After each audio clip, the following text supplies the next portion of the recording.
Good morning, welcome to my kitchen. For those of you that don't know me, my name's Janice. I'm a Thermomix consultant. I'm having a bit of a baking day today, so I'm going to video a couple of different projects I've done or recipes I've made. I've already done chopped chip cookies and that will be a separate video, but we're going to do a caramel slice, and this one is where you make the base, press it in, bake it, make the caramel, and then just melt chocolate on top. So it's like your old style of caramel slice, except that with this one we're not using condensed milk, we're using milk powder and syrup and that to make our own condensed milk for the filling. So anyway, I will get started. We're going to make the base first. So I've got that baking paper sitting on top because it keeps popping out. So, okay, so we're going to start off with, let me put the recipe here. It is, so we're going to start off with, now I've cleaned the bowl as best I can. I'm not going to wash it up because I'm just going to continue on. So it's scaled, it's 120 grams of butter. No.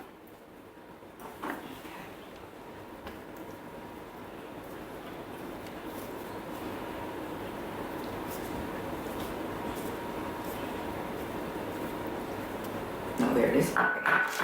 And we're going to melt butter.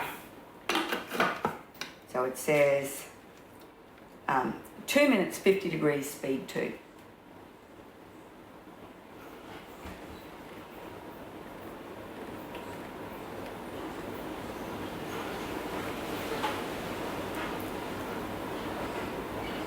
What we can also do is, if I'm going to not do that, I'm going to go across, we may as well use our modes. So we've got a mode here, which is warm up. So we want it to be 50 degrees, and then that will do that. And when it gets to 50 degrees, it will turn off. So let's leave it to do its magic, and I'll be back. Rightio, so that's stopped working. Now I use this when I'm doing big batch cooking on recipes, and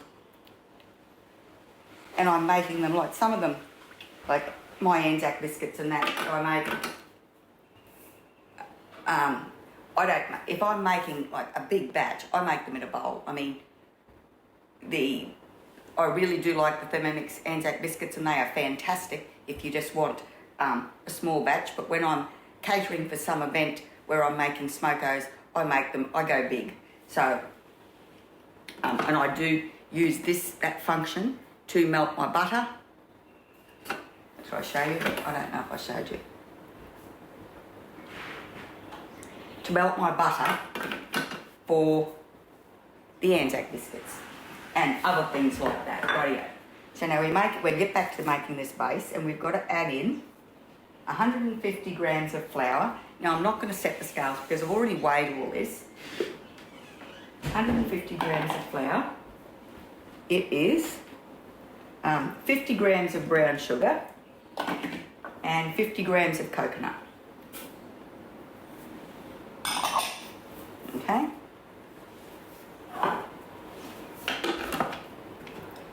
And then we're going to 10 seconds, reverse speed 3.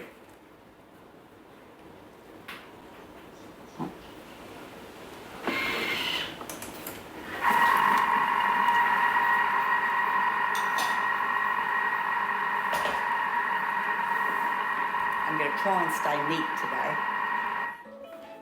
Rightio.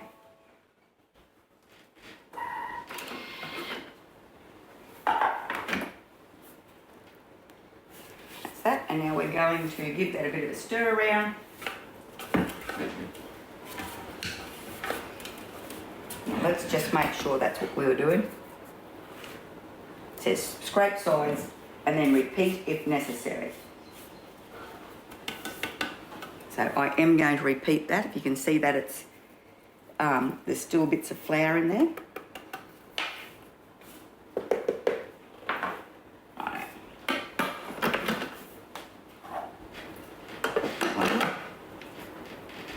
I've got no brains. 10 seconds. Reverse. Speed 3. And then we're going to press it into this. This is my slice tray that I always use for my caramel slice. I just hope it fits this slicing. It's a while since I've made this one. I can't remember what I used to bake it in. Beautiful.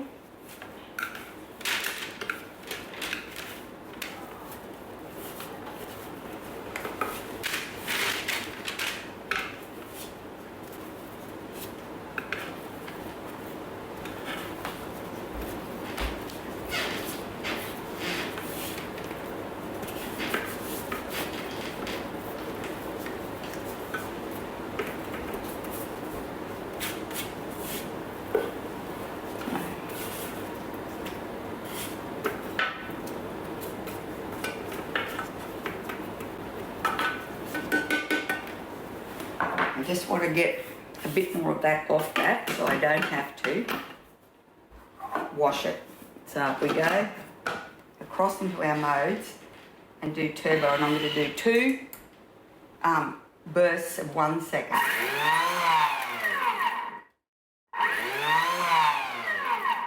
And that should throw it off the blades.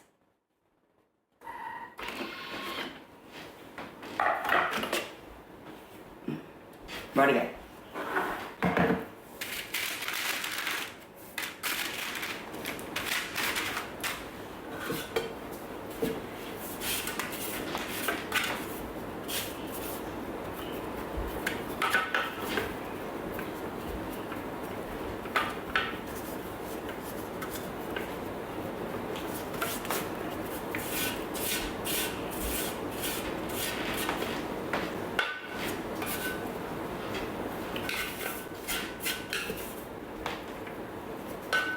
Okay, that is good enough. I'm not going to spend too much time cleaning that off. We're going to push this out. Then this bakes in a 180 degrees fan forced oven for 10 to 12 minutes.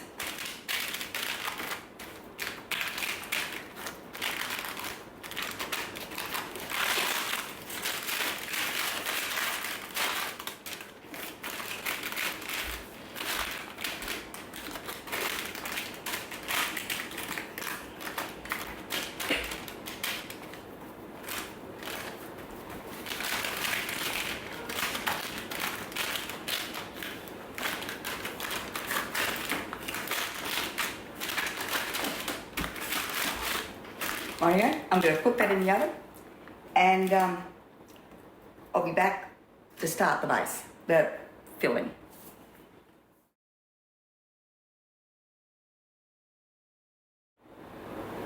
Rightio, so we're now ready to make the caramel filling. So this one's quite quick and easy as well. Oh, it takes a little time to cook, but you let the Thermomix do that, and I'll continue on with the other ones I'm making, with my other recipes. So it says to make the caramel, add water, which is 160 grams. Oops, let's get scales happening.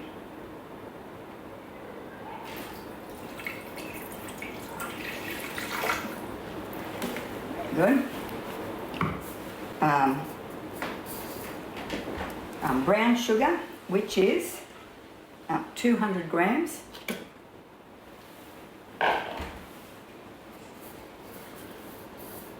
Milk powder,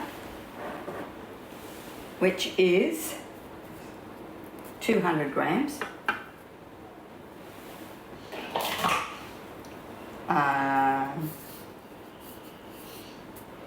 Butter, which is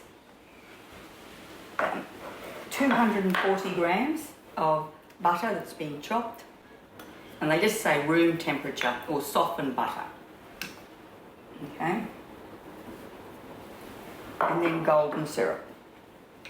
125 grams of golden syrup.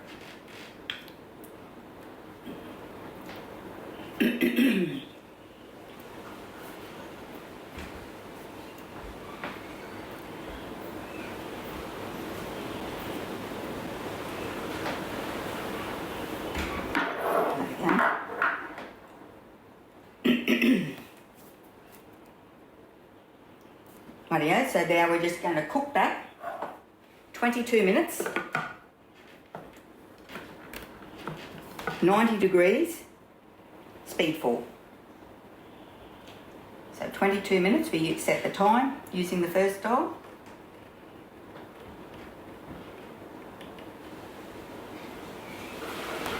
What do I say, 90 degrees? And then speed 4. To do that while I continue on with my other recipes. Alright, I'll be back in a bit.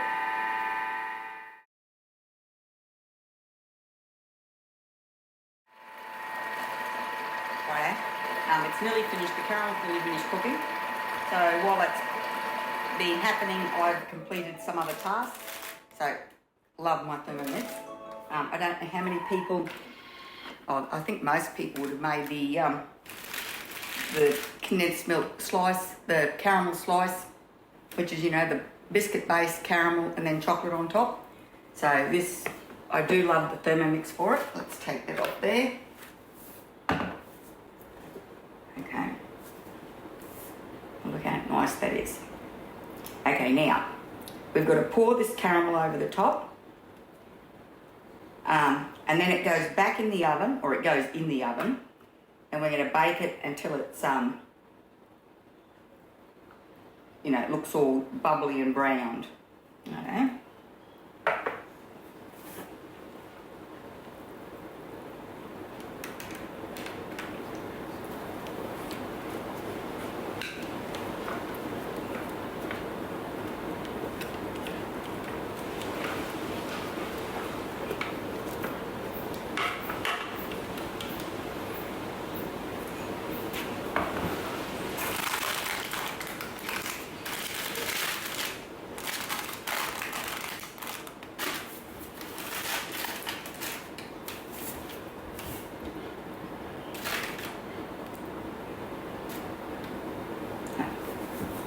So that goes back in the oven, or it goes in the oven, 15 minutes, or until, at 180 degrees, or until that's all, looks all caramelised, nice and brown.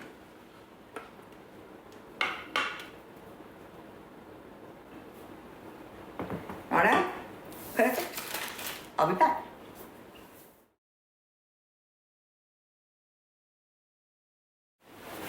Rightio, so that baked in the oven for the 15 minutes, and it says until it's golden and bubbly. I don't know, I can't tip it, but you should be able to see it's still bubbling around the edges. Now it says to let it cool.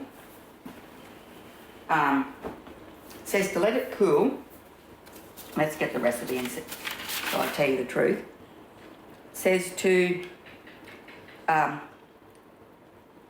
It says to let this cool, and then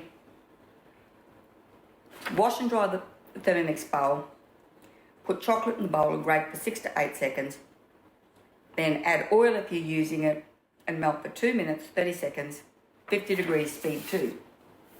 Now this is how I have always done it. I've always used the melts because I don't want, it says 200 grams of chocolate. Now I find if you do this, you just get a nice thin layer of chocolate over the top of your slice.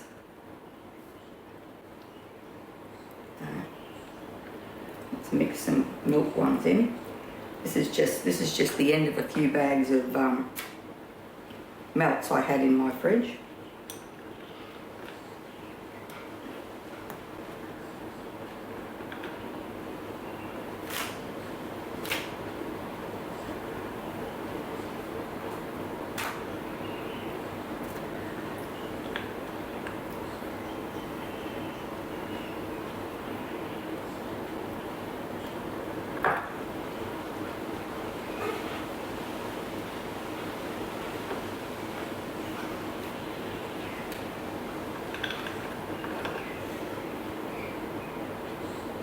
Oops.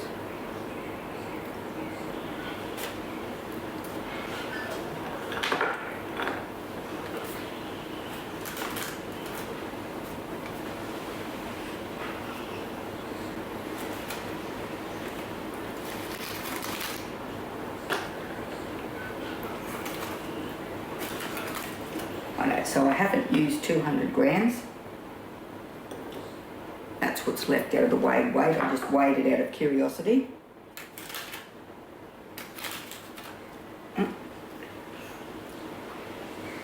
Okay. So I'll leave it. And I don't know if you can see how they're getting a bit shiny as the heat is melting them.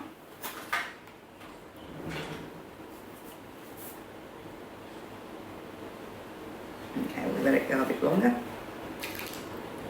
And once they get a bit of heat in them, they just spread out a nice, really thin layer.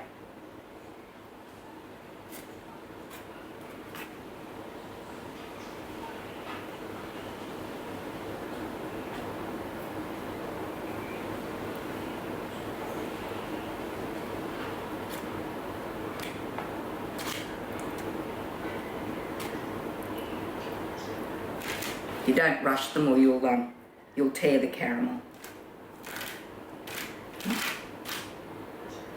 But it doesn't take long.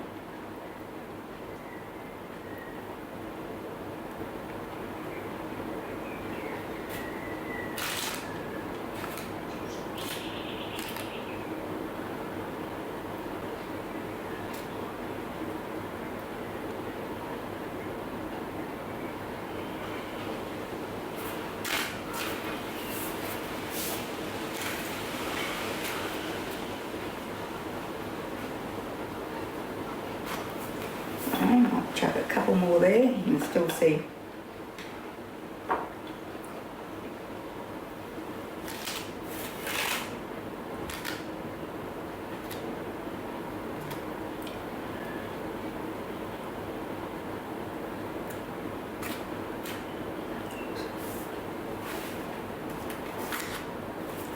I know. I'll be back when I'm ready to cut it, and we'll have a taste and see how good it is. Well, I know it's good, but yeah, I'll be back soon.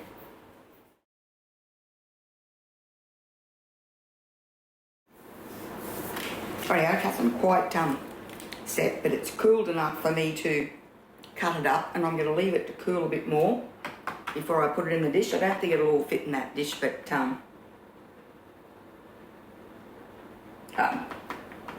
it doesn't matter. I'll just find another dish to put the rest in. So I'll just see. Get a little taste. Just show you. See, super thin chocolate on the top. I don't like it when you've got big chunky chocolate on the top. It's just too much, I think. So I'm going to have a little bite.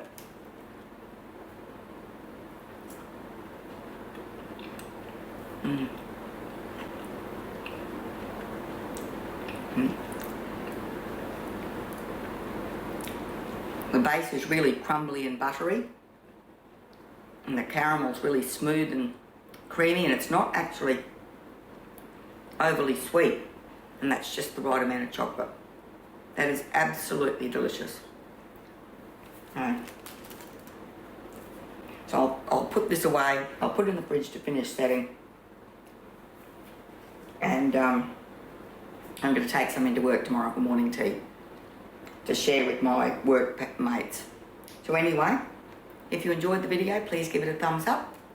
Pop over to my channel and subscribe, and I really hope I'll see you next time.